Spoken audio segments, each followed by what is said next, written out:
Sir రాజ్యసభకు Natwani, సాయిరెడ్డికి reactive, పార్టీలు కుదేలు. మొన్న సీఎం రమేష్ నేడు విజయసాయి. ఇదే అంటే మొన్నేమో మీనాక్షి నటరాజన్ తెలంగాణకు కాంగ్రెస్ ఇన్ఛార్జిగా ఉన్నామే మధ్యప్రదేశ్లో నామినేషన్ వేస్తే అసలు దాన్ని పూర్తిగా తిరస్కరించి అలా అన్యాయం చేశారు. ఖచ్చితంగా ఎన్నికల కమిషన్ అలా చేయడం అనేది అనుచితమే. కానీ ఏదైతే ఒక రాజ్యసభ స్థానం కాంగ్రెస్కు పోయింది. ఇప్పుడు నిన్న జార్ఖండ్ నుంచి జరిగితే జార్ఖండ్లో ఇండియా అధికారంలో ఉంది. జార్ఖండ్ పార్టీ జేఎంఎం తరఫున ఒకరు, కాంగ్రెస్ తరఫున ఒకరు పోటీ చేశారు. అందులోనూ కాంగ్రెస్ తరఫున మల్లికార్జున్ ఖర్గే కార్యాలయంలో పనిచేసే పెద్ద మనిషి రాజేష్ ఏదో ఉంది ఆయన పేరు, అతను పోటీ చేశాడు కాంగ్రెస్ పార్టీ తరఫున. వాళ్ళిద్దరికి రెండో సీట్ తెచ్చుకోవడానికి అంటే 28 సీట్లు కావాలి, ఉన్నాయి, 2-3 కలిస్తే సరిపోతాయి. కానీ జరిగింది ఏంటి అంటే అతనేమో గెలిచాడు, జేఎంఎం అభ్యర్థి, కాంగ్రెస్ అభ్యర్థి ఓడిపోయాడు. కాంగ్రెస్కు ఇండియా కూటమిలో ఉన్న సభ్యులు కూడా ఓట్లేయాలి, కాంగ్రెస్కు చాలామంది ఓట్లేయాలి. ఇది ఒక పెద్ద షాక్. ఎందుకంటే తృణమూల్ కాంగ్రెస్ చీలిపోయింది, శివసేన చీలిపోతూ ఉంది, సమాజ్వాదీ పార్టీలో కూడా చీలికి వస్తుంది, అది ఇది అనుకుంటే సాక్షాత్తు కాంగ్రెస్ పార్టీనే ఇండియాలో ఉన్న జేఎంఎం ఏమో గెలిచి తను తను గెలవలేకపోవటం అన్నది, అందులో ఖర్గే యొక్క వ్యక్తిగత కార్యాలయ సహచరుని అక్కడ పెడితే చేయలేకపోవటం అన్నది నిజంగా కాంగ్రెస్ పార్టీకి ఒక పెద్ద షాక్, జార్ఖండ్ షాక్. అయితే ఈ షాక్కు కరెంట్ ఎక్కడి నుంచి వచ్చింది అంటే ఈ కరెంటు విజయసాయి రెడ్డి దగ్గర నుంచి వచ్చింది అనేది ఒకటి. ఎందుకంటే గెలిచిన వ్యక్తి పరిమళ నత్వాని.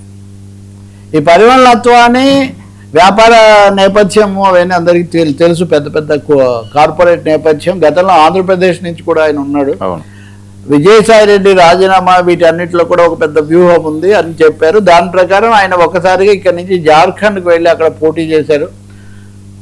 ఇక్కడ మధ్యప్రదేశ్లో జరిగింది ఎన్నికల సంఘాన్ని ఉపయోగించుకొని రాజకీయంగా కాంగ్రెస్ను దెబ్బతీయటం. అయితే అక్కడ కార్పొరేట్ శక్తులు రంగ ప్రవేశం చేసి సీట్లు లేకపోయినా తక్కువగా ఉన్నా కానీ అవతల వాళ్ళను ఇండియా కూటమిలో ఒక విధమైన అంటే ప్రత్యక్షం. మిగతా చోట్ల మీరు అన్నారు కదా నిన్న ఖాతాలో డబ్బులు లేవండి ఇప్పుడు పడతాయన్నాను నేను. సో ఇక్కడ నేరుగా కార్పొరేట్ శక్తులు వచ్చేసి రాజ్యసభకు వెళ్ళిపోయాయి వాళ్ళకి బలం లేకపోయినా. దీని అంతటినీ నిర్వహించడంలో వీటన్నిటిని లావాదేవీలు ఇవన్నీ చక్కబెట్టడంలో విజయసాయి రెడ్డి చాలా కీలక పాత్ర వహించారు. నిజానికి ఆయన కూడా నామినేషన్ వేయబోయి మళ్ళీ తర్వాత వెనక్కు తీసుకున్నారు, ఇలాంటివన్నీ కూడా చెప్తున్నారు. ఇదంతా చాలా వ్యూహాత్మకంగా జరిగింది జాతీయ రాజకీయాల్లో. అందులో బీజేపీలో చేరకపోయినప్పటికీ కూడా వాళ్ళకు అనుకూలంగా ఒక పాత్ర నిర్వహించడానికి మటుకు విజయసాయి రెడ్డి రీయాక్టివ్ అయి ఉన్నారు అనడానికి జార్ఖండ్ ఎన్నికల ఫలితాలు ఒక ముఖ్యమైన సంకేతాలని చెప్పి రాజకీయ వర్గాలు, మీడియా వర్గాలు భావిస్తున్నాయి. మీరు ఇప్పుడు సీఎం రమేష్ కూడా గుర్తొస్తాడు మనకు. సీఎం రమేష్ గతంలో తెలుగుదేశం రాజ్యసభ పక్షాన్ని మొత్తాన్ని తీసుకెళ్ళి బీజేపీలో కలపడంలో కానీ, బీజేపీని తీసుకొచ్చి తెలుగుదేశంతో మొన్న ఎన్నికల పొత్తు కుదర్చడంలో కానీ, తర్వాత తను కాస్త అనకాపల్లిలో నాగబాబు సీటులో అనుకున్న సీటులో తను పోటీ అంటే ఘటన సమర్థులు అంటారు కదా, మేక్ అండ్ బ్రేక్ థింగ్స్ అని అటువంటి వ్యక్తి సీఎం రమేష్. తృణమూల్ కాంగ్రెస్ను కలపడంలో కానీ ఈ పార్టీలను కాస్త ముక్కలు చేయడంలో కానీ సీఎం రమేష్ చాలా వీలర్ డీలర్ వ్యవహారం ఆయన చేస్తున్నారనే పేరు ఉంది.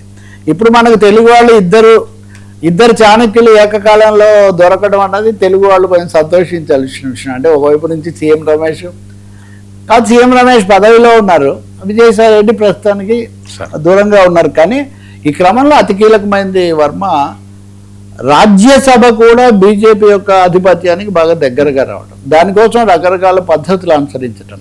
ఇంకొద్ది రోజుల్లో వాళ్ళు 263 స్థానాలు ఉండాలి, 6 స్థానాలు మటుకే వాళ్ళకి తక్కువగా ఉంటాయి. ఈ 6 స్థానాలు నయాన భయాన వాళ్ళు ఎలా అయినా తెచ్చుకోగలుగుతారు.